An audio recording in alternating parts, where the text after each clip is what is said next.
Welcome to Monarchist Minute Royalist News and Discussion out of the good old US of A. I am Charles York, our publicity head. With the sane goal of reducing the number of active participants in the podcast, I come to you today with a grand total of 10. So, we have a newcomer, Renaissance Emoji, returning guest-eye, Counter-Revolution, Praxus, Darth Kilhoun, Koshin Undying, Trad Raider, Constantine Soloco, the Not General Secretary, Victor, myself, and Will. And now, a brief word from our three fellow YouTubers. Firstly, Praxus, then Counter, then Darth. And Darth is the one you all know already, of course. And if you don't, well, shame on you. All right, Praxus. Do you have an important communique from yourself? Sure. To introduce myself, I am the founder of I'm the coiner of a term that identifies a singular philosophy, and that term is Praxism. And then I'm also the founder of a group that is centered around this idea of Praxism. And so, basically, to get the etymology out of the way, Praxism is a combination of the English word praxis with the suffix of ism. And what it denotes is the praxis would signify the way in which something is carried out, and then ism would signify that which is being carried out by the process. So it essentially is a holistic conception in which a design, the active adherence to that design, and the process through which that adherence is realized are all incorporated as a single quiddity, and that quiddity being praxism. So it's kind of a catch-all term that we can use to kind of denote the way in which something properly works within itself. It's a rather philosophical idea. But if you were to apply this idea to the totality of reality, you would come across the fact that reality has a fundamental nature to itself. Everything is interconnected in some way. It traces back to a single origin, that origin being, God or the divine principle, or however you want to characterize it linguistically. And because everything stems from this source, it ultimately has, an interrelation with each other, and it all partakes of this, singular reality. Therefore, everything has a proper operation to it. It has a sort of fundamental essence that it needs to adhere to. And if it's not managed properly, or if it does not adhere to that sort of essential idea that it needs to become a manifestation of, then this is what we would consider some type of improper function, if you would. And so basically, Praxia is our group. It is a society that is dedicated to the fulfillment of Praxism, or the essential ordering of all things within reality. And so we aim to identify philosophically the essences behind various dogmas and dogmatic ideas, to try to find the principle that unifies them, or the principle that legitimizes them, or that which delegitimizes them, by being exterior to this one holistic quintessential truth. And so to kind of put that into a little bit more digestible terms, what we are aimed at is understanding the theological implications of, dogmatic texts and whatnot, or various formalisms. We are interested in the idea of capital T tradition, who you might hear, the likes of Julius Evola or René Guénon talk about, and what the idea of the traditional society is.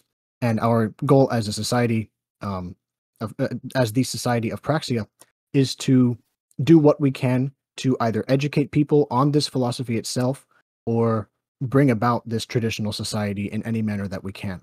So that's kind of what we are. That's kind of what our goal is oriented towards. And so, we are rather small. We keep our numbers kind of exclusive because we don't want to, bring in just anybody. We want to have this sort of, we want to have people who understand fundamentally what it is that we're talking about, and also have the drive to implement this into their lives, and act and be, a stand-up citizen, and embody the idea of Praxism, and embody that archetype to which they were predisposed at birth, whether it be, whatever caste they were predisposed to, or, some type of holistic path of an ascetic, or embodying the warrior principle, or the principle of regality, or chivalry. I think I might have mentioned that already. But yeah, so we would accept those members.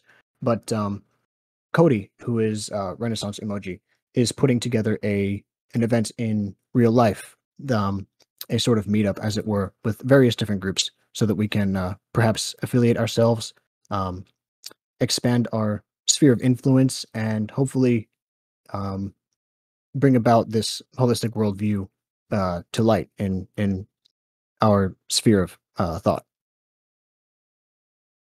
All right, Counter Revolution. Do you have a little introductory spiel to give for your channel since we're here? Yeah, hi, my name's Counter Revolution. I've been on these podcasts before.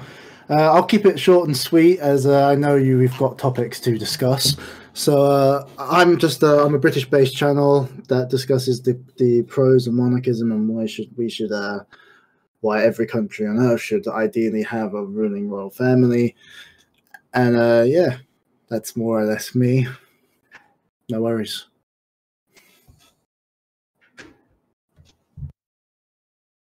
Oh, Yeah, Darth, I'm done. Yeah, come on.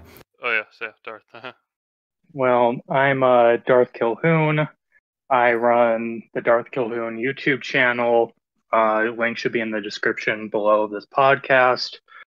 I run the Dark Council podcast, which is a general reactionary podcast show where we discuss different reactionary topics. I believe our last one was the degradation of the caste, or the degeneration of the castes.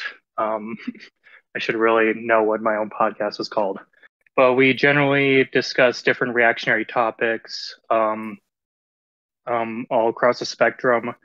I'm not only a shill for monarchism. That's one aspect of reaction, as a holistic idea of what a reactionary generally is. I generally just want people to return to nature and to understand the natural world and how the natural order of things are supposed to be, instead of this liberal modernity that I revolt against. That's generally the theme of my channel. All right.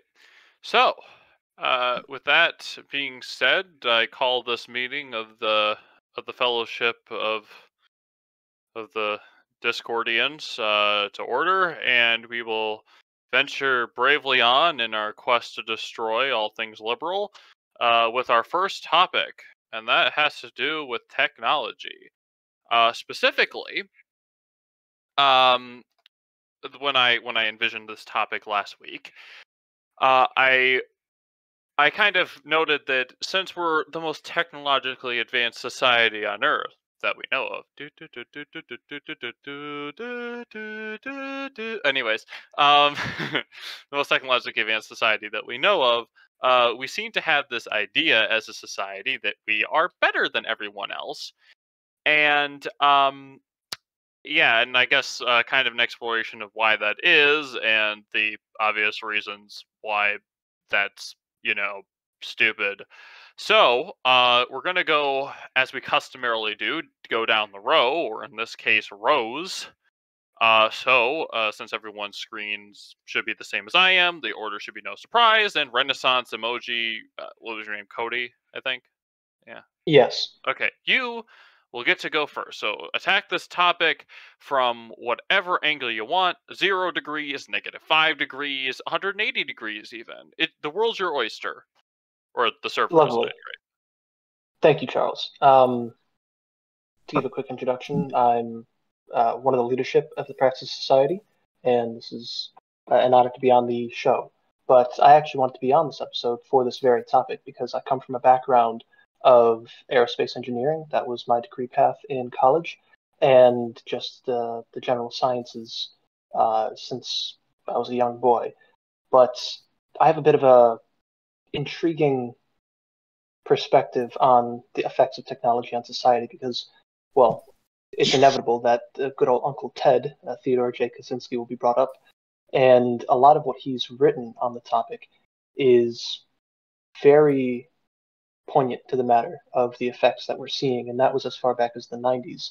But it reaches all the way back further, even past the Industrial Revolution, even past, the agricultural revolution, going back thousands and thousands of years, because the perspective we see technology being is this etymological trick where people perceive technology as some sort of highly mechanized, or in the 21st century, computerized type of phenomenon, where everything as simple as the pencil on your desk to the cardboard box that your pizza comes in is a form of technology, but with a specific intent and purpose. And for many of the things that cause issues in society, it is a matter of technologies being for the express purpose of convenience, where that is the overarching issue with man's involution, to coin or to borrow a term from Evola.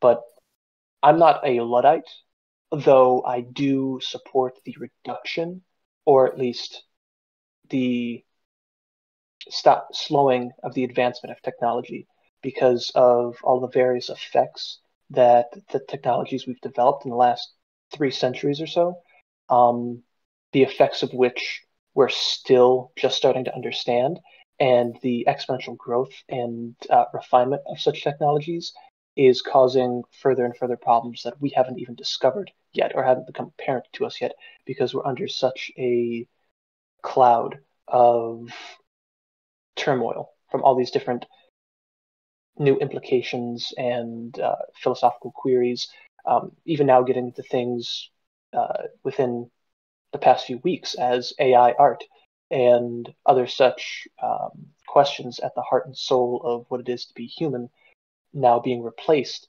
with a sort of technological means of convenience that has all sorts of different ramifications that can't even be answered, because we need to go back about 5 or 6 tech generations just to look at what the problems arose from, say, the steam engine. If anyone wants to react to that, I could go on for hours on this topic, but I don't want to hog up time on this topic.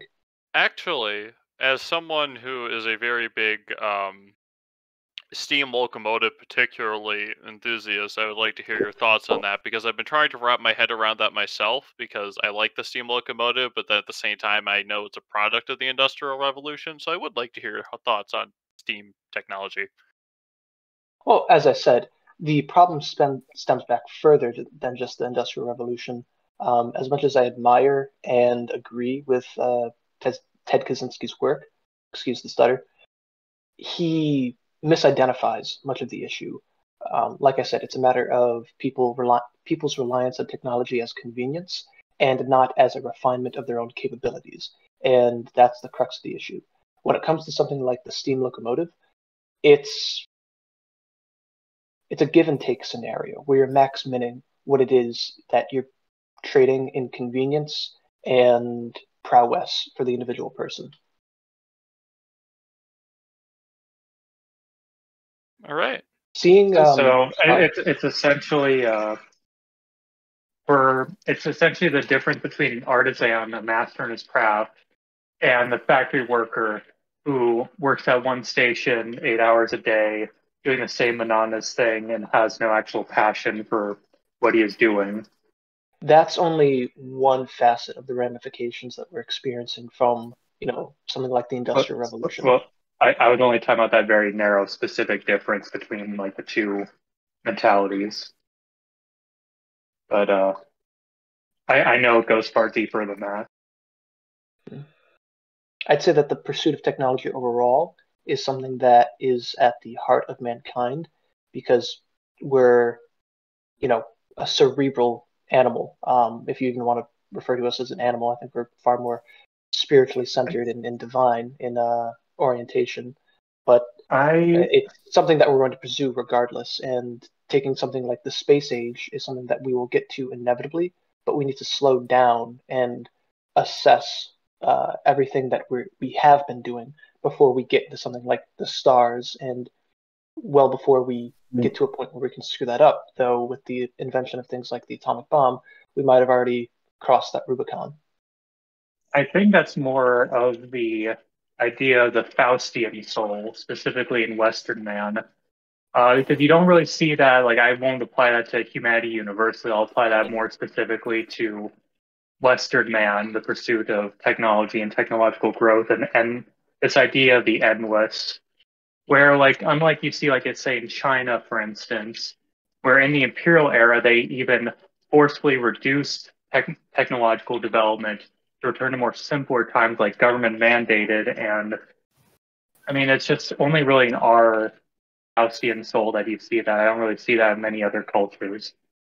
Well, no, well, it's there in different Asiatic cultures as well, but due to different power struggles that we see throughout history, and even as close as the Cultural Revolution in the turn of the last century, or not the turn of the last century, the mid-century, um, it's a forceful suppression, like you're saying, of the natural course of technological development, where they have that spirit, but it's also fighting this other spirit of the incessant bugman that has infested many different Asiatic peoples.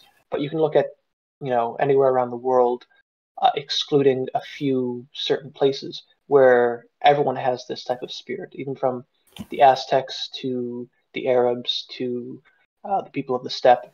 It doesn't really matter. They all have this pursuit of and willingness to create different technologies to give themselves a better mastery over their environment as an extension of themselves, though we've lost that vision and have supplemented it with a incessant need for convenience, comfort, and so many other different needs that the modern man has become accustomed to.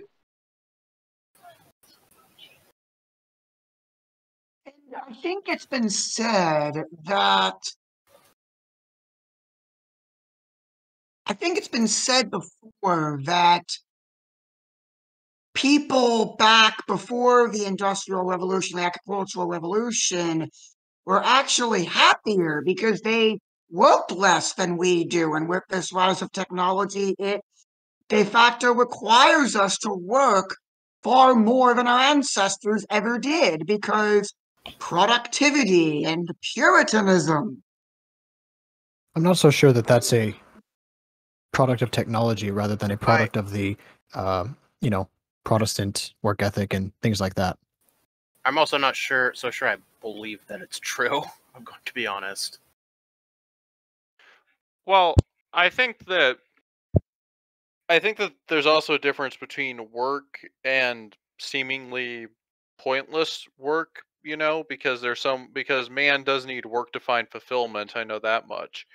As part of, I think, like, I know, as someone who went to Catholic school, three of the things, obviously, religion is going to be necessary for a man to find fulfillment, but also a stable family life, whatever form that takes, whether or not it's, actually husband or wife or, I guess, anyways, or maybe like being a priest and being the center of a parish community.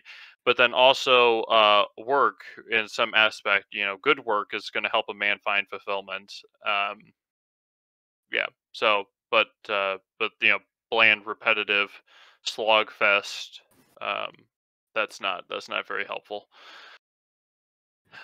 God did expel us from the garden to have us toil in the fields, so we're trying to circumvent that through the technologies we create, and that's giving us disastrous effects in the meantime. I think that also it's fair to understand that technology itself is not the main issue with technology, if that makes sense. I think that the main issue is the way that we leverage our amazing technology, in that we use it to make ourselves weaker. We become reliant on technology and we use it to create things that we honestly shouldn't, like processed foods that make us weaker and unhealthy.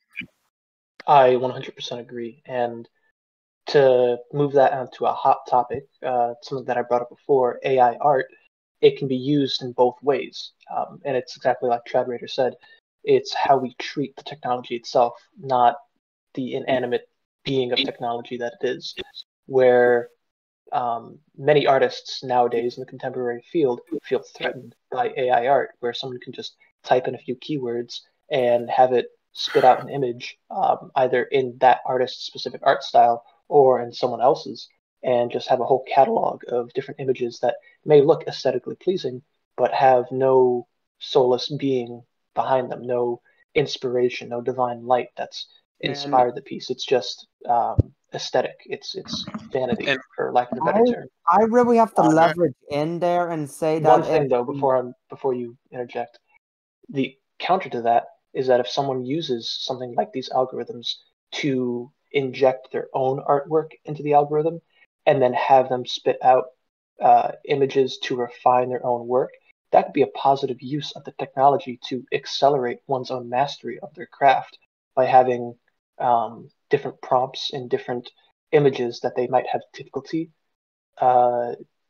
creating themselves, then be processed in their style so they can see how it's actually presented and then replicate that so they can get a quicker refinement than the years and years it would take otherwise. Now, I actually have to disagree with this take on AI art. Unfortunately, I think it's a little what would the overly simplistic or something vaguely to that effect to say that there's no soul or human element in it. The program is sort of, the image itself is created by the program, but the program was itself created by people, and they had to go through a process of coding it and refining it and making sure that it is capable of producing these images. I think that there is very much a human element way we would commonly expect, but I don't think that means that the entire thing is now like a soulless, meaningless experience. If I may weigh in, I also have to bring up a counter to the whole argument that contemporary artists feel threatened by AI art. I have to say that given the quality standards that we see in most contemporary art today, maybe they would feel less threatened if their art was actually tasteful and had effort. I honestly sorry, go ahead. Yeah, I would like to respond to both of those statements. I absolutely agree in the fact that the program itself is very impressive, and it's an achievement of mankind, again, to create something so, I don't want to say profound, but so technically advanced to create these images off of, ones and zeros that go down the line through this electrical signaling that we see on our screens. It is a hallmark of man's ingenuity, but that's the program itself, not the images that it generates, because the images it generates may be beautiful, but beauty without depth is just vanity. And if it's just vanity that we're looking at, it's no different than the women we're seeing, excuse me for, I won't be profane then, but women acting undame-like, especially on the internet, and it's a clumsy comparison, but that's what I'm seeing with art, being an artist myself. And to address the point on artists feeling threatened, I've seen many competent artists with online comics, with different, how would you say, commissions open for, say, posters or graphic design or any number of different things that do genuinely feel threatened by this, because these algorithms can take the art that they've produced and someone can have their art be run through the algorithm and then create art in the same fashion of their own style, making them obsolete. And some of them are very impressive. I mean, they're not mainstream Cal Arts type of quality work. That is, the tasteless, generic, very dysgenic type of styles that we see. They're rather are pursuing towards something elevated. And there is a very big shame in that, because you don't want these people to be disillusioned in what they're doing. You want them to return to something like, the men of the Renaissance were pursuing.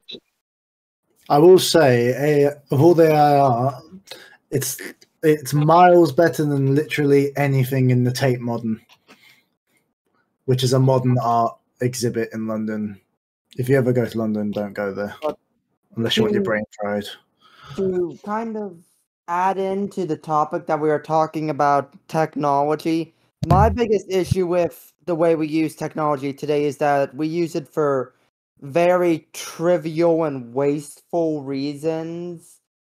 Basically, take the internet for example. We created this incredible system where we can communicate instantly across the globe. And what do we use this fantastic, incredible technology to do? To share funny images.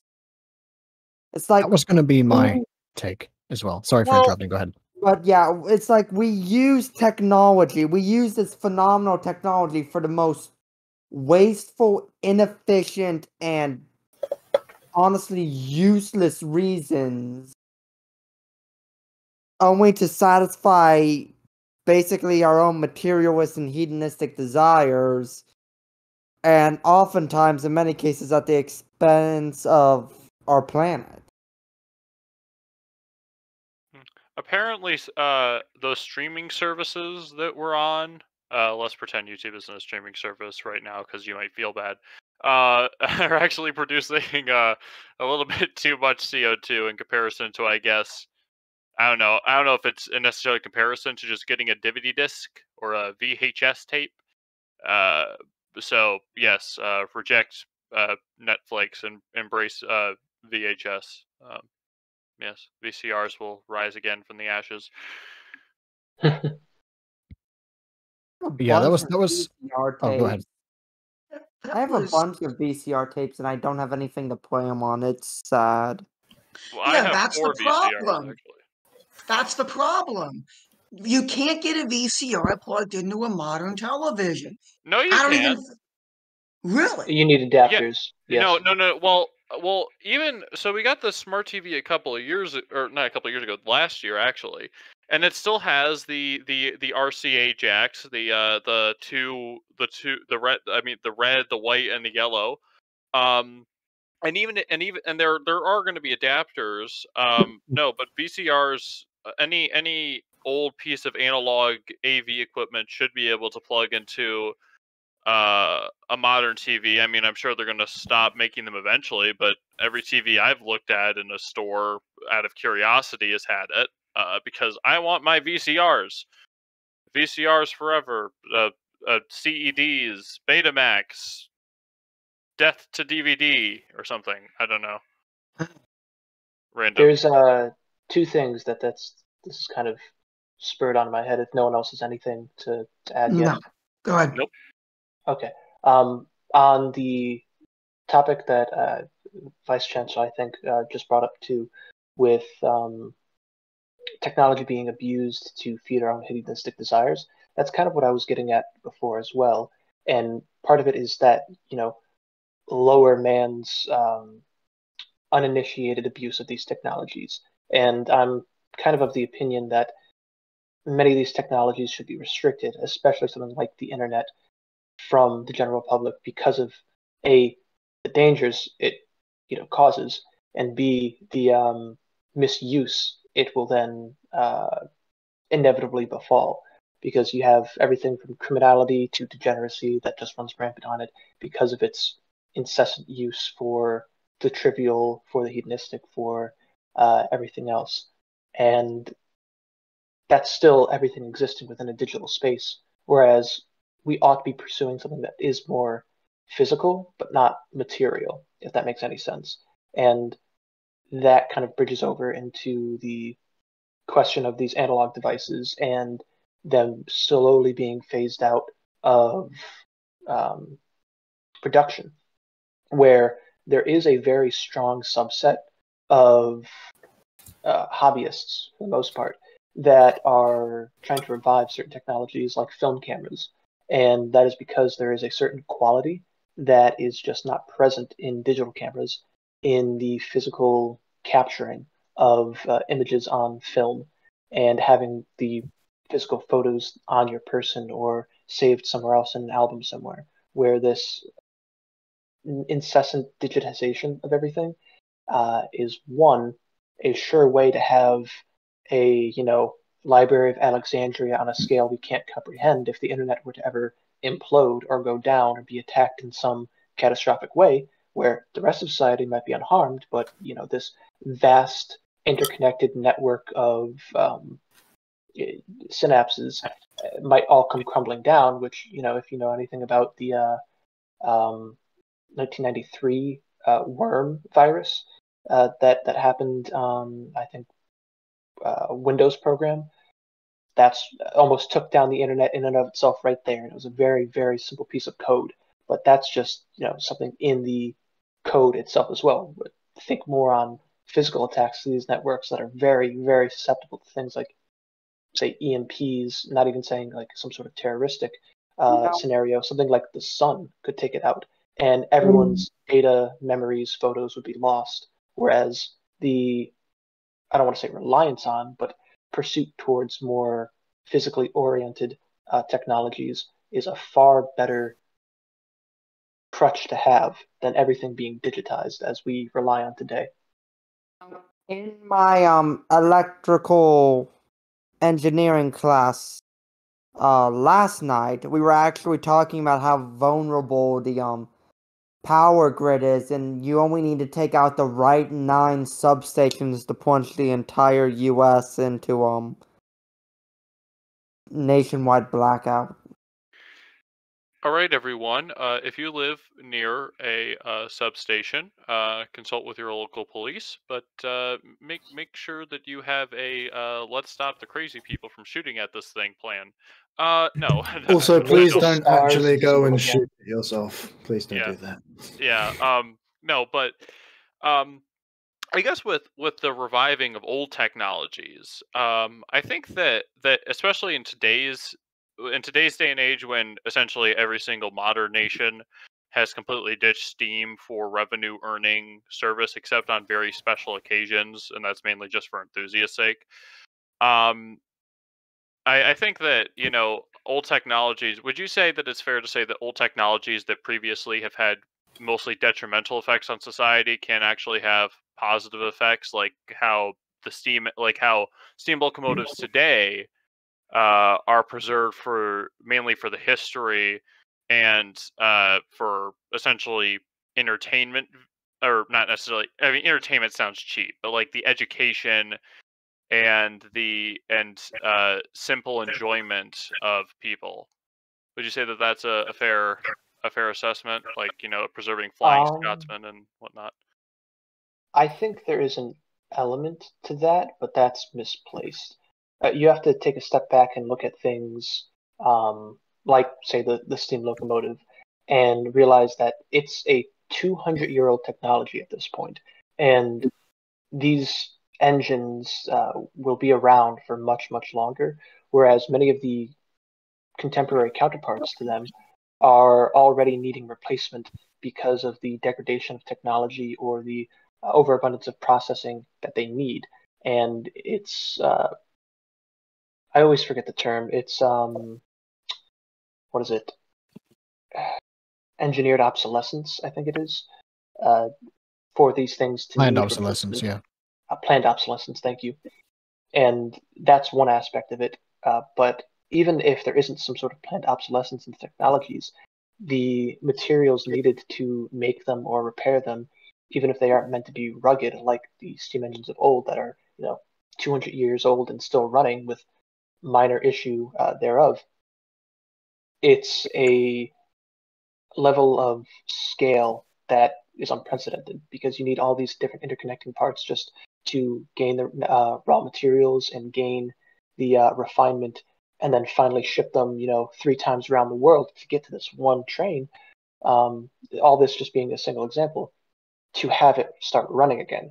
Whereas something like the steam locomotives of old could have everything be done in-house in a single country, because all the raw materials to the refinement to the fabrication of these parts, pieces, and everything else are largely mechanical, and, for lack of a better term, simple, even though they are well-engineered pieces of technology that I don't want to just reduce to simplicity, although that is an aspect of why they are so good. On another point, though, there is technologies of old that we've advanced from that could help society in the long run because they are a more natural form of living. There's many females today that are obsessed with things like cottagecore, and that is looking at how the settlers of the American West used to live, or even further back in time, where they had these cozy little cottages, these wood fire ovens, these various different workarounds to how people lived in their contemporary time that had a certain quality to them based on the technologies they had available to them at that time that just seemed like a higher quality of living. And many people are returning to that. Things like bushcraft and off the grid living is making a very, very big resurgence. And that could be from a number of factors, from people being disillusioned to the modern state of being and the over reliance on these new technologies, to even just not wanting to go, shoot up power grids and things like that, and then trying to just distance themselves from society altogether. But it is a reach back in the past for something that is more holistic, and I think it's a step in the right direction, but I don't think it's the entire solution. And us at the Praxis Society go into great lengths about that from many, many different angles, this being just one of them. Yeah, I hate planned obsolescence just because of how incredibly wasteful it is. And I wanted to bring something up. This got me thinking about something that has been called the Catholic land movement, in which Catholics who feel that living in the inner city breeds so much sin that they feel they must return to essentially an agrarian lifestyle and living off the land, that they're willing to make whole communities in the rural areas to build their sort of idealistic society. Think St. Mary's, Kansas, or Ave Maria, Florida, as the two most well-known American examples of the Catholic land movement in action here. Okay, my only question to that is what happens when those communities grow to a certain size that they basically become their own urban areas anyway? No, you become the Amish. So it's a, I mean, this is what's called the Benedict option. It was actually a Protestant who penned the book a while ago, but the Benedict option is essentially the readoption of the idea from like when Rome was collapsing towards the late 300s, where a lot of Christians went out to the outer provinces and went away from Rome proper because of the hedonism, the decadence and stuff, and they instead preserved, like at the monasteries and in these smaller communities, they preserved what was good about Rome and then preserved the hedonism that came in the latter years, and kind of were like the vanguard to rebuild Europe post the Western Roman collapse. Like the early kingdoms, like say in France and in Spain, like the Visigothic kingdoms, etc. So there is an aspect of that, like a cyclical view of history, that this is just like the honestly the Roman collapse again, just on a more civilizational scale instead of just an imperial scale. Speaking of technologies and ancient Rome, the issue of Roman concrete hasn't just been solved, but I believe from an article I just saw this past week, Roman concrete has been successfully recreated for the first time. So, well, maybe we can actually make roads that last like thousands of years. Well, if the secret to Roman concrete has been discovered and it's actually easy and affordable to make, this could solve a big problem, because we were actually running out of the sand required to make concrete. I know Well, it yeah, sounds ridiculous, but we were running out of sand. Our literal reserves to find sand required to make concrete are running out. Oh, Well, we knew what I it mean was. that's like a. Sorry, you go. Okay. I'm just saying, like, honestly, to me, that sounds like putting a band-aid on a gaping wound. Like that's like a temporary fix idea. Which, I mean, sometimes you need temporary fixes until you can actually get the stitches to actually stitch up the wound, and so that way the flesh can heal. Well, I mean, and sometimes you can't even get to that I'd point, and you need to amputate. I was about to say, I'd compare this closer to something like necrotizing fasciitis, which is basically skin-eating bacteria. Well, flesh-eating, I should say. I think it's something more that must be stopped in its tracks and just amputated from society. And that thing being modernity. I believe Yes, Charles I was trying to say agree. something. Oh yeah, well, I was just gonna say on the topic of Roman concrete, since technically every baptized Christian is a member of the Roman Empire, we should probably form some sort of group to get our little trade seal on this Roman concrete, so we can start getting revenue from the non-Christians who would want to start making it again. I'm just saying we gotta get that legal paperwork out of the way so we can start making some money here. I don't know. That was just a joke. Sorry for derailing the actual discussion. Going back to the topic of technology as a whole, and what Cody was saying in the beginning was very much my take as well. Technology is necessarily everything that you do to develop a certain activity. So, anything from, like, if you use your credit card to scrape ice off of your car windshield, that's technology. If you use a screwdriver to screw in two pieces of wood together to make a chair, that's necessarily technology. So technology in itself is not necessarily a bad thing because it's confined to the physical sphere. All it does is improve the physical quality of life up to a certain degree, up to the degree of our reliance on said technology. But I think to hate the idea of technology itself is to hate a fundamental principle that is innate to the human soul, that drive for conquest, conquest over nature, which, if you derive from the religious standpoint, humanity is, superior to nature or superior to everything that is physical. And so it is sort of our prerogative to develop technologies. But, I'm very much of the same mind as Rene Guénon, who's the traditionalist philosopher who wrote in I believe it was Reign of Quantity and Sign of the Times, but I don't remember exactly which. It could have been Crisis of the Modern World as well. But basically, his whole take towards technology was that, it's possible to have a traditional society that is also technological, just as it is also possible to have an anti-traditional society that is non-technological.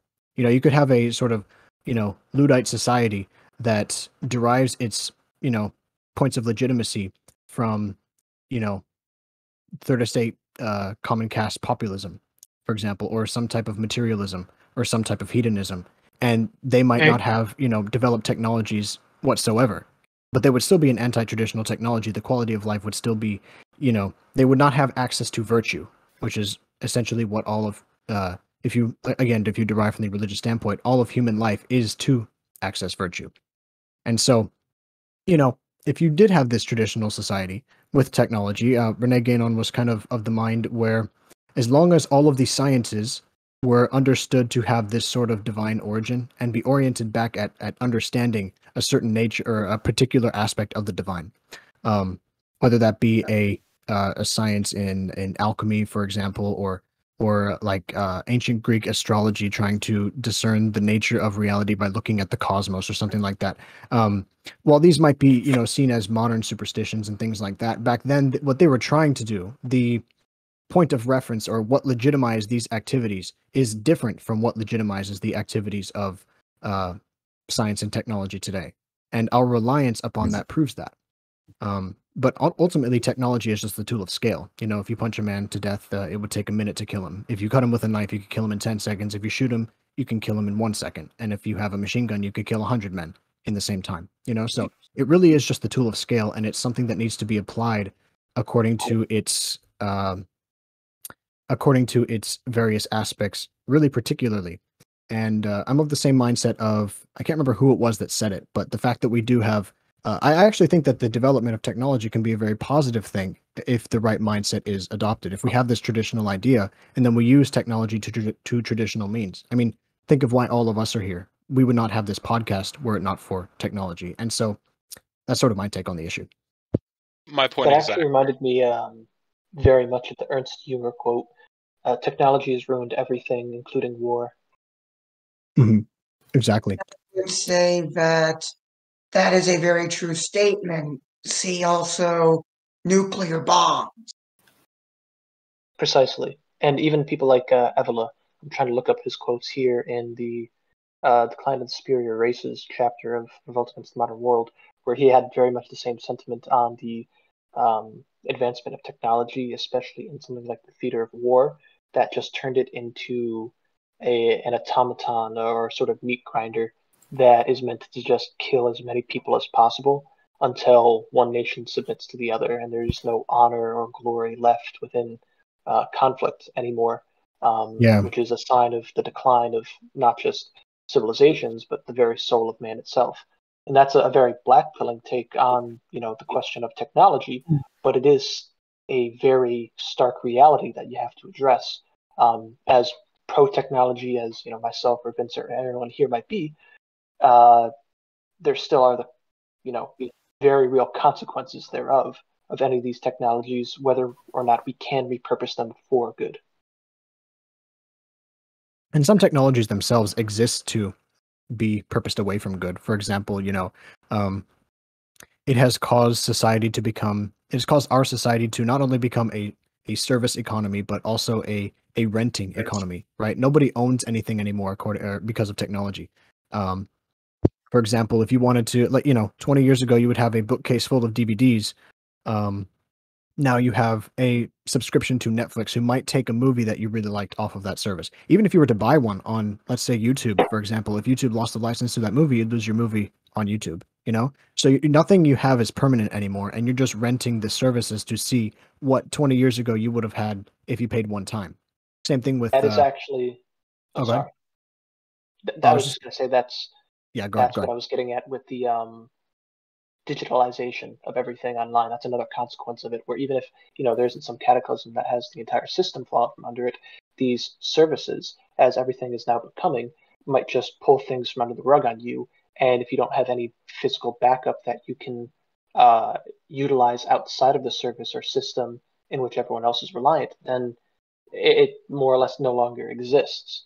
And you can have entire franchises or entire works of art, entire catalogs of history, if not erased, because everything's been digitized, and the physical copies are either led into disrepair, destroyed, or so on and so forth. And you can then control the whole flow and narrative of history based on who controls the digital archives of any of these things. Absolutely, and some of it's entirely unnecessary too. Some of this advancements is entirely unnecessary. It turns makes what was not. It fixes what was not broken. For example, imagine now, like, you have cars that have big iPhone-esque screens in the middle of them, where you have to push a number of buttons to turn up the heat, which in another car would have just been a knob. It's almost redundant at that point. Or if we take the I apologize. If we take the idea of home ownership in the United States of America, if you purchase your home outright, you still do not technically own your home because you must pay property taxes. And if you do not pay those property taxes, the government takes your home. Okay, A, I'm not really sure that's a technology thing, and B, I'm not really sure I agree that means you don't own it. Like, taxes are like a necessary, burden. But so no, we're more. This is a problem. This is a problem with sovereignty. Don't tread on me. like that this is a problem of sovereignty, not about let's just say technology. Because Yeah. like the whole sovereignty over your means of technology, I guess you could say, like I mean, like a house, like I can go into this whole sovereignty issue. It's like, so the ancient idea of property was it used to be tied with essentially blood and soil, where, I mean, it was your father's estate, it was like the sacred fire, etc. I can't get into this a whole lot because I'm actually not as knowledgeable on like the ancient concept as I should be. But I mean, also the fact that eminent domain exists in most countries where if the government needs to seize your land for, like, say, rezoning or for public projects and stuff, they can just do that to you. So that means that you are not sovereign over your property ever. And at some point, that's absolutely necessary because right now we have too many foreign investments. If the government were to just say that, you know, they were just to enact a law and say you can no longer invest if you are, you know, not a citizen or whatnot, and they were to seize that property, that would be almost beneficial for us at that point. And Oh, many nations I do agree. that. And I'm not above redistributing certain properties. Like especially Bill Gates' immense amount of land that he buys up and uses for, let's just say, nefarious ends. Well, to what I see as nefarious. Like I wouldn't take that away from the state. It's just the fact that this state, this anti-traditional, this late Roman imperial state, has that power. That's the only reason why I oppose it temporarily. Yeah, it's You know, not the this is power in actually principle. this is actually a fantastic segue into the other topics that we had lined up for tonight. I don't mean to steal your thunder, Charles, on your own podcast, but I thought it'd be a good way to segue into another topic. Well, country and land. If everyone has felt that he has said what he wants to say, or is willing to sacrifice what he has to say for the sake of flow. Yeah, let's just seg into the next one. Does no one have objections? Okay, from now on, I forgot to mention this. From now on, if we're about to naturally segue into a topic, we're going to do it unless someone objects, and feel free to object and say your piece. But we're all good? Okay. Land and people. Is a country, okay, a land and a people, which, you know, I believe would be the more traditional definition, or is it what we typically in the modern world today see it as, which is a government and a ruling set of laws that we call a constitution and whatnot, even if back in the day constitution wasn't necessarily something I can English. It was something that was written down. Yeah, so Could I start on this one? you know what? Sure. We're getting good bouncy off of each other tonight. Did we move on to the next topic? I'm sorry. I had to Yes, step we away did. for a second. Yeah. Okay. Yeah, you're all right. New We topic? moved on to the next topic, that being what is a nation? And the two prevailing ideologies are: is it a place and people, or is it a government and constitution or founding paper in general? Now, I am, in case you guys don't know, or anyone listening doesn't know, I am fairly traditionalist and reactionary, and I would definitely say that when it comes to what a nation is, whenever you think in the scope of the world, a nation is always a land and the people who have been on that land and the culture within that land. Because when you think of a country, for example, if we look at Spain, which is the land of my ancestors and my personal kind of, I'd say, it's one of my big interests. If we look at Spain in the, we'll say, early 1900s, right?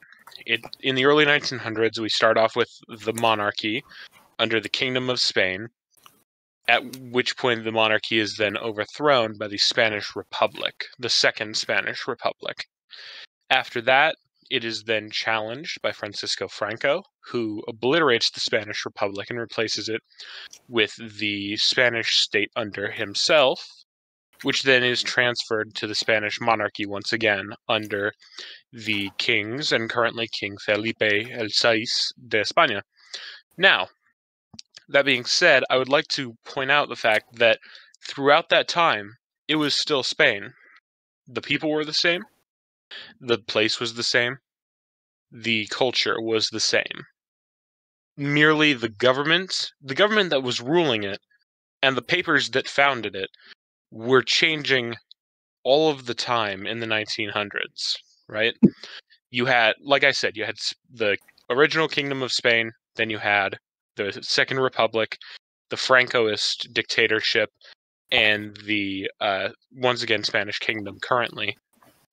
And whenever you refer to those, you just say Spain. You don't say Spanish Republic, Spanish monarchy. Even then, you still say Spain, Spanish.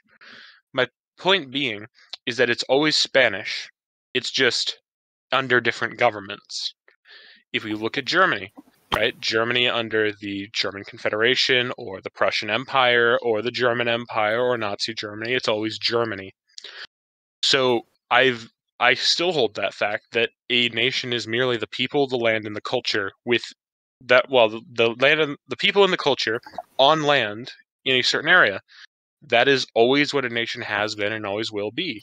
The only reason we have this preconceived notion of a nation being a government under a founding document is because we're Americans, except for Counter-Revolution, who I actually don't think is here anymore.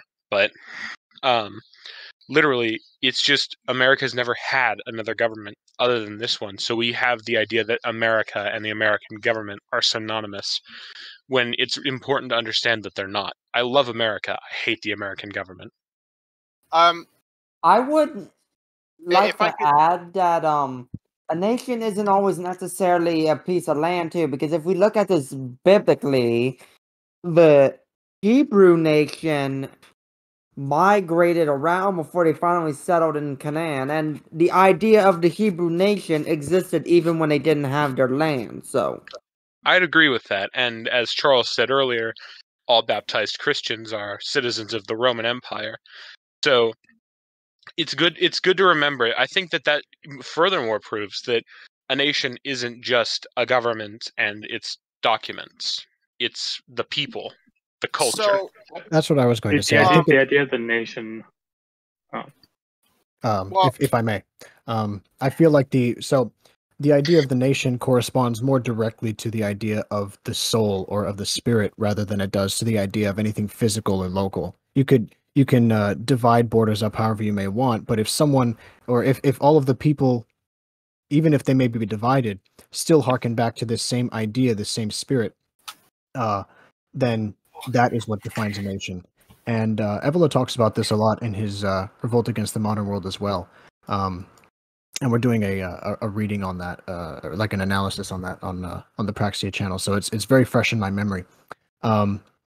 But he divides this idea of soul up in, I guess, spirituality. He divides it up into three. That you have the race. That's what it was. The race of the body, the race of the soul, and the race of the spirit.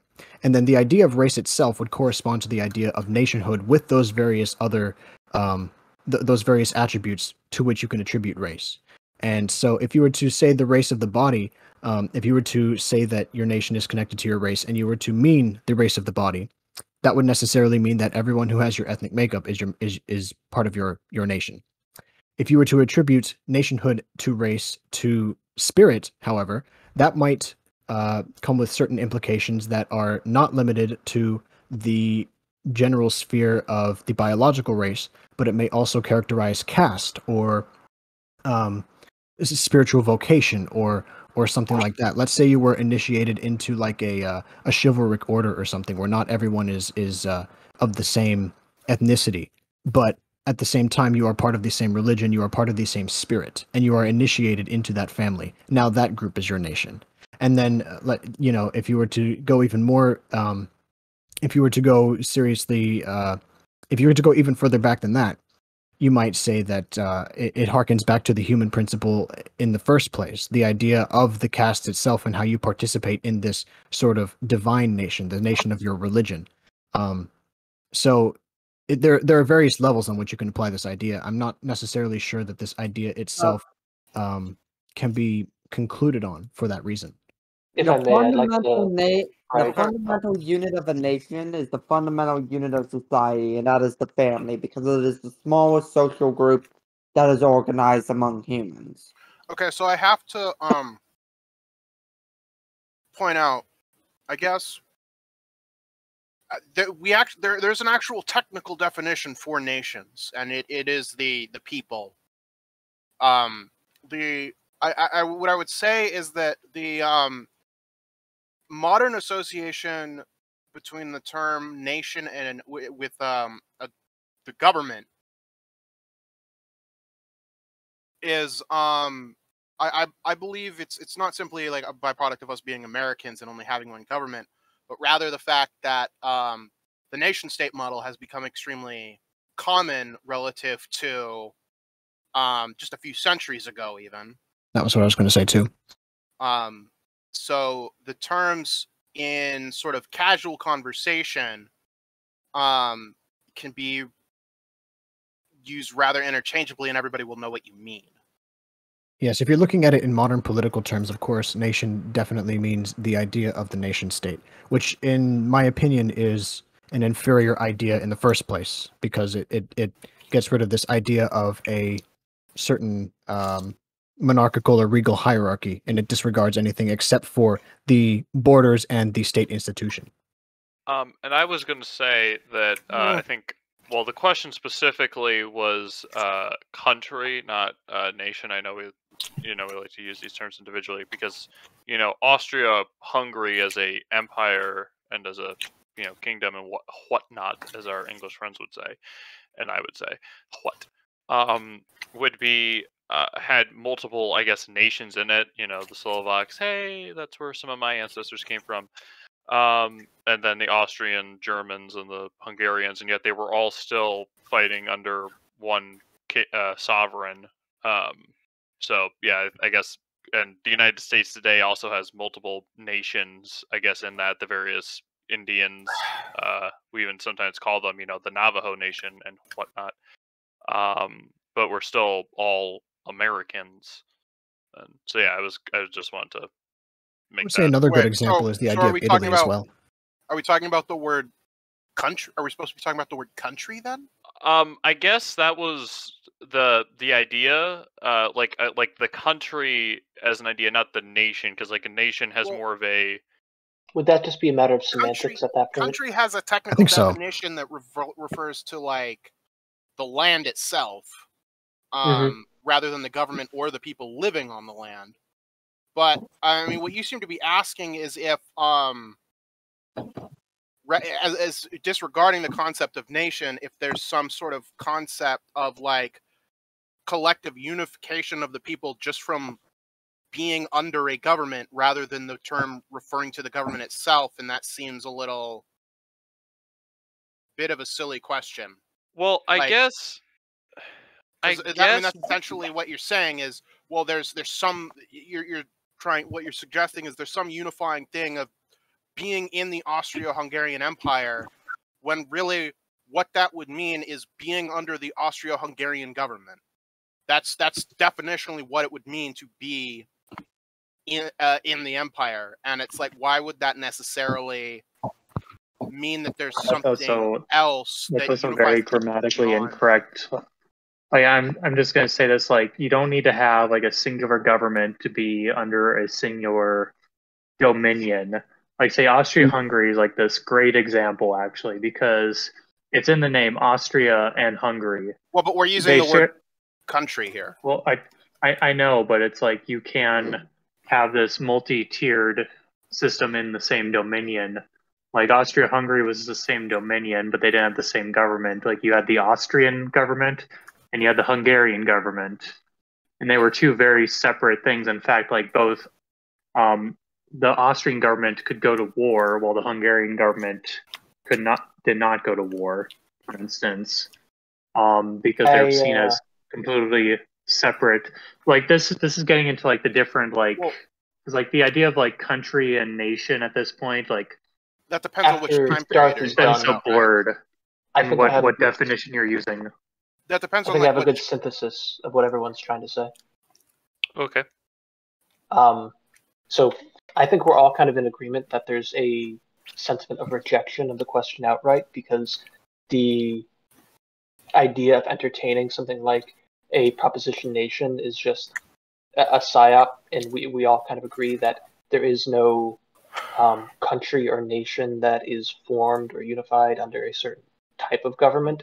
That's just a manifestation of the people that inhabit a certain landmass. And I think the whole semantic argument we're in right now is trying to fit the wrong definition on the right words.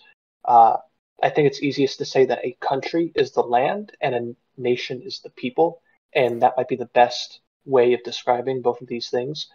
But that will come into the idea now of, well, if a country, this landmass, is historically tied to a certain nation, the people, what happens then when we have a change in the paradigm? Say something like the diaspora for the biblical Jews, or say what's happening now with the, quote, new Europeans, or the South American hordes influx to the U.S. You have this change of peoples. But like Vincent was bringing up, what if the spirit of the peoples inhabit the tradition of the people that the nation that had traditionally been there? Say, for instance, something like the propaganda for the new Germans, as it were. This is all hypothetical. This isn't the reality of the situation, but try and toy with the idea for a second. If you have an influx of these Middle Eastern Arabs, these Muslims that come into Germany and fully absorb the culture, you have the Lederhosen wearing type of people in Bavaria that are genetically belong to the Middle East, but have completely what's the right word? Assimilate. When you assimilate. Thank you. Completely assimilate into the nation of Germany, even though you have these two distinct genetic groups. Is that then them actually becoming the new Germans, even though they are genetically distinct from them, but they spiritually inhabit what everyone thinks about in a German, say some very technically precise and collectivist, orderly type of society that has all its ducks in a row, and it has an incentivization towards technological progression and things like this that we associate with the mindset of Germans, just to hammer home this this example. Or would this be a creation of entirely new peoples, say something like South America, where you have the fusion of the Europeans, the Spaniards, and the Portuguese with the natives down there, and now you have a whole new exploration of peoples in these new lands that kind of manifested in their own definitions. These are kind of the questions that we need to address here. Well, I think there's a disconnect when it comes between your understanding of and the reality of. I think there is a natural yearning for of a people to be connected to the land they're from. I mean, it's always very common for people to be fighting for, in my case, la patria, the homeland, right? There's always kind of, and even if you don't live in Spain, or even if you don't live in wherever, there's always a natural inclination to return to the land from whence you came and to be where you're from. So I think that there is a spiritual tie to the land in which one and their kind of, nation is from. In my opinion, that might be a spiritual reaction to the modern idea of tying oneself to one's land because of the idea of country and nationhood being fused together. Well, I'm not so sure that was a traditional idea. Yeah, I'd have to agree with that. I think it's a bit of like the bit we had in technology, people regressing back into older times, like the cottagecore or bushcraft type stuff, where it's a step in the right direction, but it is a band-aid over a larger problem. Oh, okay. I have to disagree with that assessment that it's a mostly modern concept. I don't remember the specific class. I believe it might have been a class on biblical history I had, but I distinctly remember learning about this in university, that there is, I believe, some mentions, possibly more than one, at some point in the Old Testament, essentially revolving around the Jewish people questioning I believe it was something to the effect of the Jewish people questioning the idea of being able to worship the God of Abraham if they were forced off of their land. Because at the time, there was very much this idea of a connection between the land and the people, because additionally, at this point in time, you would have to remember that there was also some, to an extent, a concept of people being tied to their own gods of the various nations, as just sort of a wider cultural thing. There was very much this concept of people are supposed to be tied to an area of land, and it's unnatural for a people or a nation to not be on that land, to be somewhere else, especially en masse. If I may, okay, you go first, Vincent. Okay, I was going to say, if I may, I think that what you are saying is you're looking at this from the point of secular anti-tradition and sort of the modern lens of this thing. This is sort of an analysis of their questioning of their capability to worship their god, were they to leave the land that the god was associated with. And this is more so due to the idea that metaphysical events associated with various plots of land sort of determine the idea of the god, which was associated with it. So essentially, the questioning of this was sort of it wasn't a question as to whether or not the human instinct in them was to settle down, or whether there was this human affinity to the land. It was more so, could I still access God if I were to leave the domain that I have traditionally associated with God? And I think that's the more appropriate way to look at that. My contention is that there's a similar thread running between as a metaphysical concept of, sorry, I'm trying to like sort of repeat what you said in terms of what I'm thinking, and I'm failing at it, so I apologize for that. But my contention is essentially that there was a similar conception of there being a metaphysical connection between the god and the people that worshipped it, in a sense of, if we are unable to worship the God of the Jewish people, then we aren't really Jewish people anymore. And therefore, if we leave the place where we would be able to worship the God of the Jewish people, we would not really be Jewish people anymore. I have two contentions to that. One complementing what Vincent was saying, and one directly addressing what you're saying right here. That last bit almost sounded like a paganistic reduction of God, and I'm not saying that's what you were trying to do, but that seems very much like God only exists in this part of the world, and it's relativistic.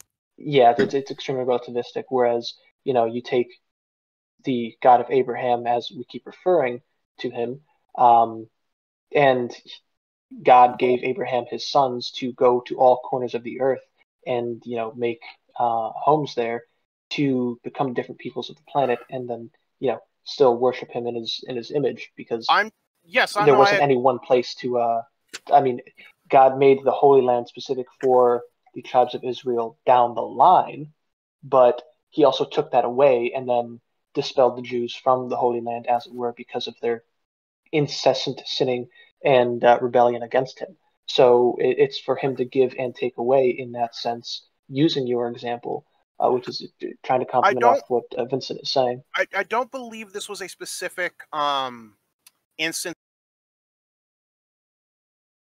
of that, but what I recall the solution being in this event that is in the Old Testament was God telling somebody to tell the Jewish people that the solution was essentially to take a jar of earth from Israel with them, and that would satisfy any concerns that they would have. So Don't. Now, I look. I could be totally misremembering this. I will I'm be sorry, honest. but when I This was from hear take a several jar years of ago. earth, I'm sorry, but when I hear take a jar of earth from Israel, the only thing I can think of is Pirates of the Caribbean and Johnny Depp. Well, I've yes, got a that- jar of earth. I now look. I could be misremembering a lot of this because this was a class I took several years ago, and I don't like read the Bible like every day, like and try to memorize the entire thing. That's For shame. But that's what I seem to recall. Well, okay. That's so I do so- think that interpretation of it. Sorry to interrupt, Darth, but I do think that interpretation of it is a, like I said, is a reduction, a reaction of one that has been reduced to the material plane because there is no longer this communication with this actual spirituality that existed to shed light on the actual idea of nationhood. And I think that this is part of the idea of a country. And a country being this sort of modernized view of what was once the empire. The empire being this sort of universal idea that unified a people no matter where they were. Evely uses the example of the Franks in his Revolt Against the Modern World. He says that the tradition, the common origin, and the common race, not just the race of the body, but the race of the spirit, were the only foundations of a superior organization that was capable of developing into the form of the empire, especially when the original group of forces spread into a larger space when it needed to be organized and unified. A typical example is the early history of the Franks. Frank was synonymous with being free, and the bearer, by virtue of one's race, being a Frank, of a dignity that was in their own eyes, made the Franks superior to all people. And up to the 9th century, sharing the common civilization of and belonging to the Frank stock were the foundations of the state, although there was no organized and centralized policy or political unity coextensive with a national territory as in the modern idea of a state. Later on in the Carolingian development that led to the establishment of the empire, Frank nobility was scattered everywhere. These separated and highly autonomous units, which still retained an immaterial connection with the center, constituted the unifying vital element within the overall connection, like cells of a nervous system in relation to the rest of the organism. And this idea you can also find in the idea of the Romans, right? Rome was ever expanding and it always wanted to expand its borders. And when it did to have Romans settle in those lands and make those lands Roman. So the idea of the land itself being holy or having this connection to human nature is in itself inferior, because what it is trying to graft the human spirit onto something that is physical, whereas the human spirit is something that needs to be grafted onto that which is physical, which is why empires like to spread. The traditional idea of the empire likes to spread. The idea of God, for example, the tribes were told to spread God because it was to spread divinity across this otherwise mundane plane, and that's where I think the differentiation comes in.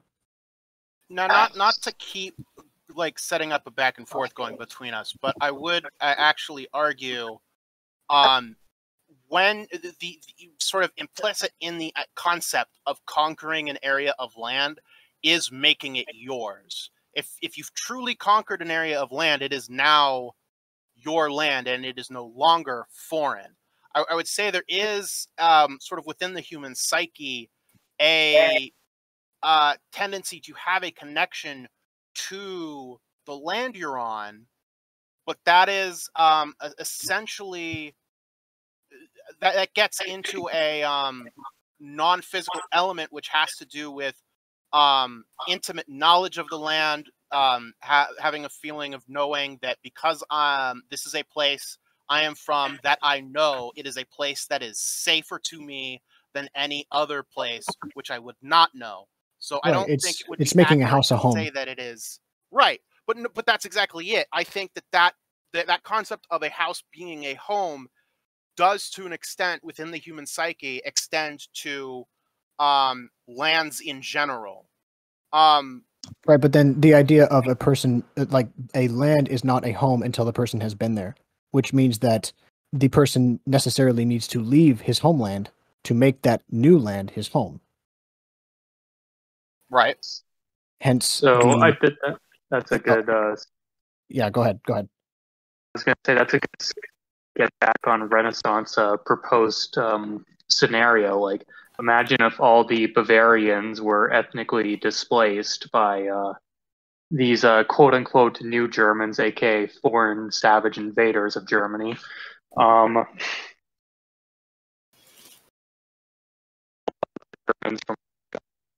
So when Catherine the Great, Darth, you're kind of breaking up a lot. Yeah. I also had a point that I wanted to make. I forgot I was muted. Kind of addressing Kyoshi and Dying's point about having a land truly be conquered is now your land. And you got to think about that in the inverse then, because whoever's land it was previous, do they no longer have the claim to that land? Like, say it is, in that scenario that is being brought up again, these new hordes of people from a foreign area now conquering what was historically, say, Germany. Do the German people now not have a claim to the land that used to be Germany because they've been conquered and removed from it? Even if the whole of the nation, the people, is still kept together, they're just moved the to a different part of the irredentist world. claims. What I'm talking about is essentially more of how people see things. Sort of I'm talking in terms of the human experience. And in that terms, no, people wouldn't, the conquered would not see themselves that way, but the conquerors would see it that way, is essentially. So, if you ask the conquered, there's every chance that they would say, no, this is still our land. It's not their land. But if you were to ask the conqueror, then they would probably say, no, this is our land now. This essentially boils down to might makes right then. Yeah. Well, we're talking in terms of conquest, which, if we're being very literal in terms of that, then yeah, but that's not really what my point was. Well, I can imagine that this was brought on by when I said man goes out and conquers land, and Yes. I didn't necessarily mean that he conquers land from another person. I mean that he conquers uninhabited land, or basically that man has his dominion over nature. And Yeah, so and because oh, go ahead. Sorry. So, well, I was just meant to say that I was agreeing with that, in that I'm also using the word conquer in a sort of a loose sense. It would apply to literal conquest, but it would also apply to conquest from nature. Well, the idea of literal conquest would have it's much more nuanced. It all matters about who is more metaphysically justified in owning that land. It's different than just human expansion into unoccupied territory. But what I was saying was that with the human being called back to his homeland, or with the idea of a country being connected with land, that's what I'm saying is a modern development. And this sort of quote unquote spiritual calling back to a quote unquote spiritual holy land is only a modern reaction of one who does not understand the true implications of spirituality, which is that humanity has a certain dominion over all of nature, and everywhere in the physical universe is humans' prerogative. Does that make sense? Gentlemen, I think we've come to an impasse where we can't come to an agreement. So I suggest, So- Will's sake, we move on to the topic of the New York statue. Oh, can you guys hear me better? Yes. Yeah, we can. So I wanted to do my response to Renaissance on that whole idea of if the Bavarians were ethnically displaced by the quote unquote new Germans, aka the foreign invaders of Germany. And if all the Bavarians were displaced and they had to go somewhere else, I say that they would carry the soul of the Bavarian nation with them. Because I use the example of the Germans from Russia, because when Catherine the Great opened the borders of Russia to German immigration to settle the various very sparsely populated open Russian hinterlands, the Germans didn't become Russians. In fact, to this day, there's still about 300,000 Germans living in Russia from that original population. and they still have not adopted like the Russian language for a large part. They haven't adopted Russian traditions or anything, or anything really to indicate them being Russians. No, they are still distinctly Germans. Like they still carry that German spirit with them in their blood, in their veins, and in their Well, soul, in their everything that they are. Let's take Yeah, thank you, Darth. Anatolia, for example. When the Turks invaded Anatolia, they didn't become Greeks. No, it became Turkey. In that same sense, the idea of like you can take that German analysis back even further and say that when Germans invaded Rome, they didn't become Roman, and even though they tried, very hard to be the successor to Rome, and whether or not that is legitimate is up for debate in various religious and political and historical circles. The idea of they were not actually Roman. You know what I mean? They were not Roman themselves. No matter who they claimed to be the successor of or whatever, they replaced the actual Romans that were there and Roman society and Roman culture. But by virtue of that, they did bring over Germanic culture, and the societies that rose thereafter were all of a Germanic disposition. Well, I know we want to move on, but I think what Renaissance originally said was, what if the Arabs or whoever else came into Bavaria adopted completely Bavarian customs of being Catholic and language and all of that? And from that I perspective, still say that that'd probably be like Purely honestly a no. Yeah, that'd be like I don't think that would realistically happen. They would instead form a new nation that isn't Bavaria. Like well, it'd be that's what I was trying something. to get at, though. It's a sort of national ship of Theseus moment where it does happen where large swathes of population move into, say, a new area and do assimilate. Even in the example of the German hordes invading Rome, after time they did assimilate with many Germanic populations south of the Alps, existing now in what are the borders of Italy, and they are still noticeably German, but they are far more Italian in behavior and demeanor than they are to their genetic German roots. So there is a matter of assimilation there that does take a lot of time. It's not an immediate thing. If it is an immediate thing, well then yes, it is a conquering, which then you'll have the conquering force move their sort of disposition onto the place that they're conquering over the people that they're fighting. But if it's a matter of the pot brewing and things settling down, there's not a conflict there. It's just a lapse of time. Then you might have a diffusion where a new people then assimilate all the values of the land that were once inhabited by another people, and then you have to raise the question: well, who is the actual people in this instance? The historic population of that landmass, or the new one? Even if they both qualitatively have the same aspects about them. This also can go with the idea of Roman citizenship, for example. Who was considered a Roman, and it was certain liberal historians will have you think that by virtue of living in the Roman Empire, you were a Roman considered to them, but that wasn't necessarily the case. You had to be it had to be understood that you had the spirit of a Roman, and then they had these metaphysical qualifications or criteria for you to meet to demonstrate that you were of the spirit of a Roman. And as soon as that wasn't the case, and as soon as almost everyone was assimilated into the empire, that was when you saw this sort of degradation happen.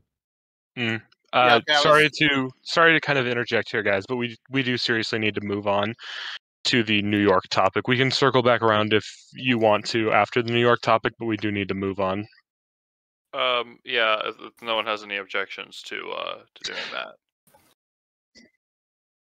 Yay, resistance is futile. All right.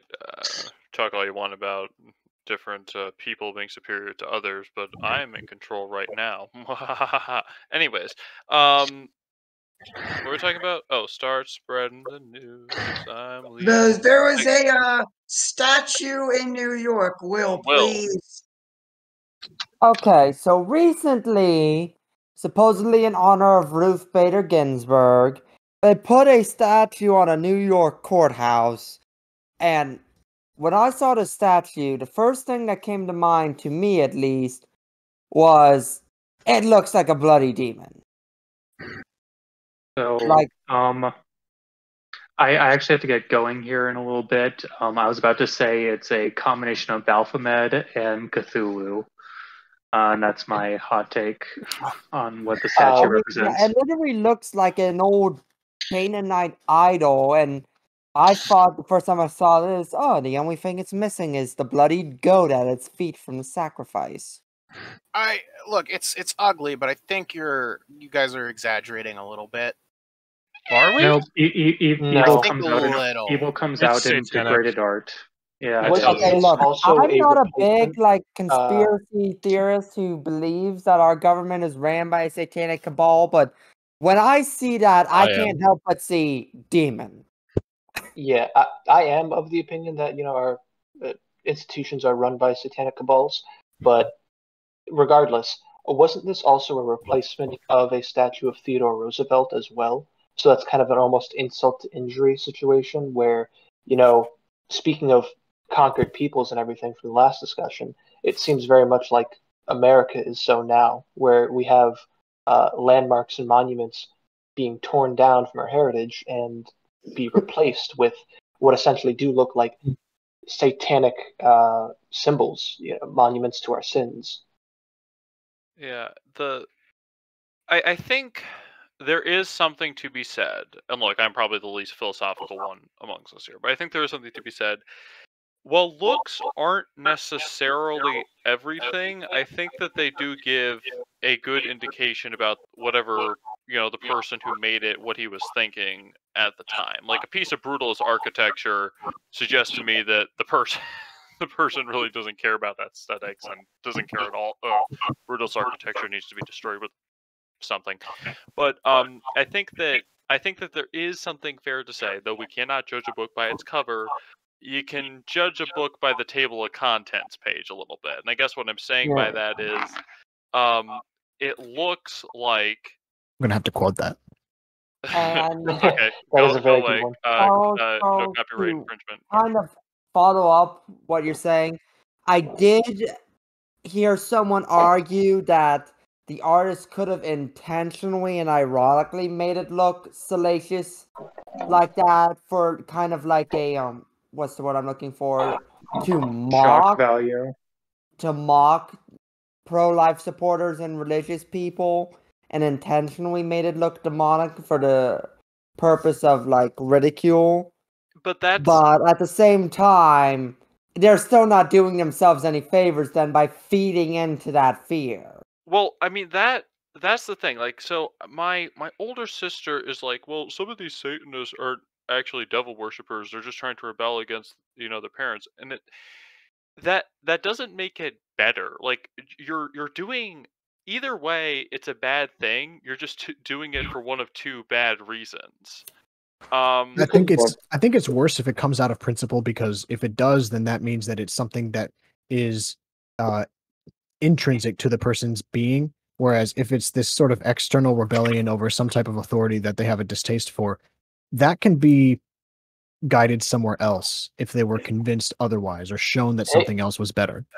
I'm an example of that. And even if it is, these people who are ironic Satanists or whatnot else, you can still put it in the framing of, well, that just sounds like something someone who's possessed would say, since this is seeming like a spiritual possession of satanic symbology. And, the elites that rule over us today do communicate within symbols, and that's, part of the aspect of tradition as well. Everything was through symbols. Even the religions that we worship are dictated through symbology, and it's a very, very important part of not only human communication but psychology as well. And seeing not just the aesthetic of the statue, but what it symbolizes, is very telling, not just of the artist, but the those in government who commissioned it and okayed it. And again, to replace one of the most well-respected presidents we've had in our nation's history. So it's very symbolic on multiple different levels for multiple different things. Yeah, since I have to get going, I'm also going to say this. Watch some of the sermons by the exorcist priest, Father Chad Ripperger. Many of them are on YouTube, especially the ones on a spiritual warfare and a demonic possession and a demonic inspiration. Very useful tricks to battling evil forces in the world. But I do have to get going, gents. Good night. Goodbye. Have a Take good care. one, Darth. Bye. Nice speaking with you.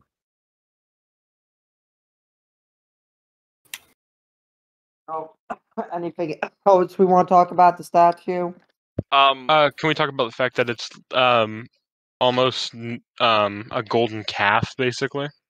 Yeah, and you see, that's the most gaudy part of this entire thing. All the other statues on top of the building are marble. They're colored white and they're made of marble. And this one is gold. Like, bright gold. Not like just trim gold. It is all gold. Or like brass in color. And it sticks out like a sore thumb. Well, I Like, think even that's if it didn't look like a demon, it's just poor taste. It's feminist Baphomet. Yeah, no, it is. It is. Wait, It is isn't that basically Lilith? Isn't that basically Lilith? from Joe. Frasier. No. To what Joe just said in the text chat, I actually agree with that. That's what I was thinking too. It looks like this is probably something maybe not everyone knows, but it looks like that Pokemon, like Dioxys, Which is and supposed to be evil. it's kind of a little bit. It's supposed to be like a half demonic kind of thing, but like yeah, it is horrifying. My knowledge of Pokemon has basically been reduced to Blissey, Chansey, and Happiny, aka the cute nurturing type Pokemon. Even if the image I used was of one slapping. Well, just whatever from the artistic perspective, whatever its like arms, quote unquote, even supposed to be. Besides a statue? tentacle eldritch nightmare, I'm not even sure. That's Eldritch. That is the perfect word to describe it. Eldritch. You know, some people Yeah. who are in the 40K fandom says it literally looks like Slanesh, which I'd I agree with don't that. feel I'd agree with that. You know, that actually Yeah. reminded me of a line I wrote. I'm for- gonna be honest. That's a bit of an exaggeration. Like, it could look a lot more like Slanesh than it does. I'm not saying it doesn't look ugly as sin, but I really think that this is alright. I really think that this is a case of taking just terrible modern aesthetics and sort of interpreting extremely nefarious intent from them. I don't see how you can't, man. I think in this context, you know, the one thing that we can say as a positive is that nothing about modernity is done unironically anymore. Right? No one speaks through anything other than humor or irony, or even at times post-irony, except for maybe, you know, people with our disposition and people who speak in our circles. So nobody speaks through. Sorry. I was going to say that razor I brought up in our Romance in the Kali Yuga episode. Yeah. Where it is anything done ironically long enough is then iterated into sincere practice. Exactly. And so I think that at worst, it was probably made with the intent of being a reaction against something. It was not made in promotion of something. I guess in promotion of Ruth Bader Ginsburg, but that's about it. It wasn't made in promotion of anything, if that makes sense. And so because it was made in reaction, there was no actual soul behind it. It is just, at worst, like I said, an ugly piece of art aimed to be provocative for the sake of provocation. I'm gonna have to take a weird a seemingly weird stance, I guess, and say that I don't think that I'm not entirely sure I agree that just because something is made as a reaction to something else that it doesn't have a soul behind it. Not that I'm complimenting this thing, like, you know, a soul doesn't necessarily something having soul behind it doesn't necessarily mean that that soul is particularly beautiful.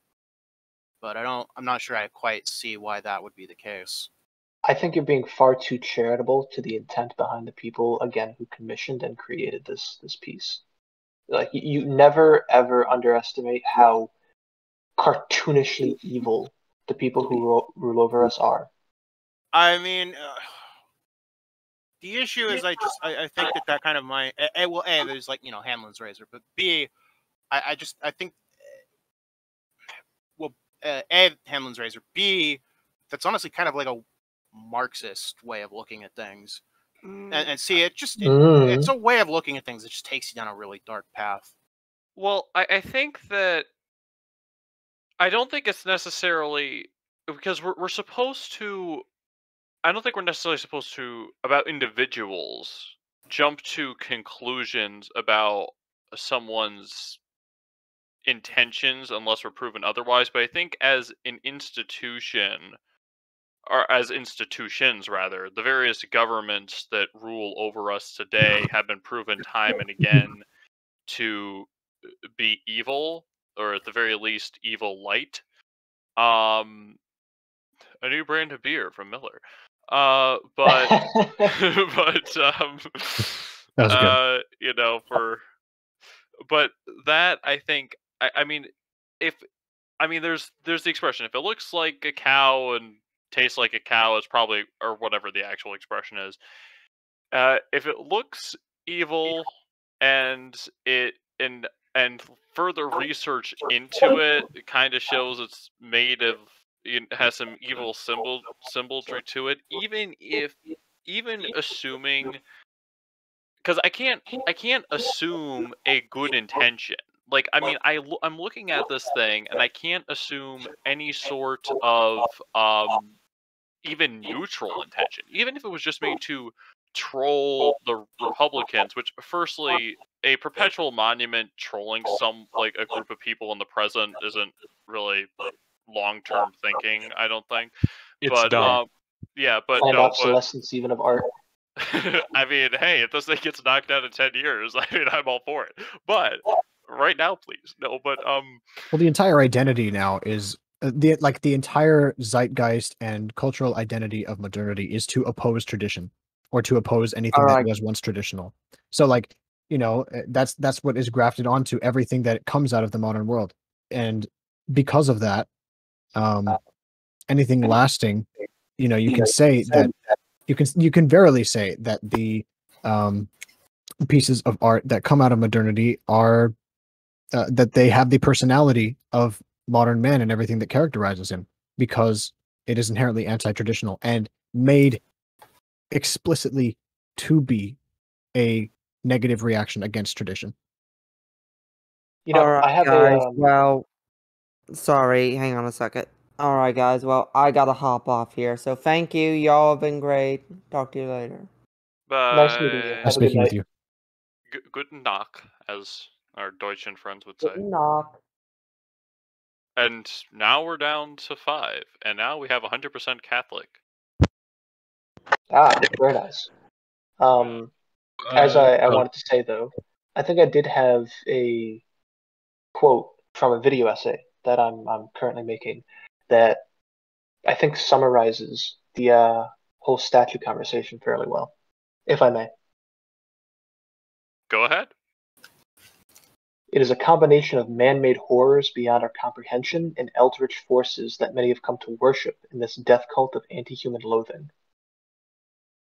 That is pretty much what encapsulates the not just aesthetic, but symbology of the statue, more or less. And I know that may seem a little extreme to some people on the panel and maybe even the audience, but again, you can't be too naive or assume any sort of good intentions, because you got to look historically at what that's brought us, and every inch that's been taken and every mile that's been gained by these people that oppose us, and not just oppose us, but hate us and want us dead. And that's not really an exaggeration. Like, they just openly say it. And then they erect statues like this after tearing down symbols of, greater men to mock us on the added to it. So that's all I have left to say on it. So Vic, since you hop back up, do you have any thoughts? I guess you weren't here for the whole discussion. Basically, we agreed the thing is evil and maniacal. Almost was. Aiden, our good friend. Well, you mentioned something about it being 100% Catholic, so I figured I'd make it 110. That's not how numbers work. I don't think. That's 108%. Anyways, yeah. So the New York thing, it looks ugly. It probably shouldn't have been erected. I'm not gonna lose. I'm going to choose not to lose sleep over it. Yeah, I'm not gonna. Yeah. That's the most reasonable take, I think. It's like it's pretty much just outrage trolling, in my opinion. Anything that comes of modernity is not worth paying much attention to. Agreed. If you would like to join us live for Monarchist Minute and see these riveting topics and discussions live, you can join us. Say with me now. Link in the description below. If you would like to go on Twitter, if that's still around in 5 minutes, you can join us on our Twitter. Say with me now. Link in the description below. And if you would like to see a very inactive Gab account, you can, and you're a neocon, you can join us on Gab. Link in the description below. If you would like to go to an equally inactive, I think, Instagram, you can join us on there. Link in the description below. Okay.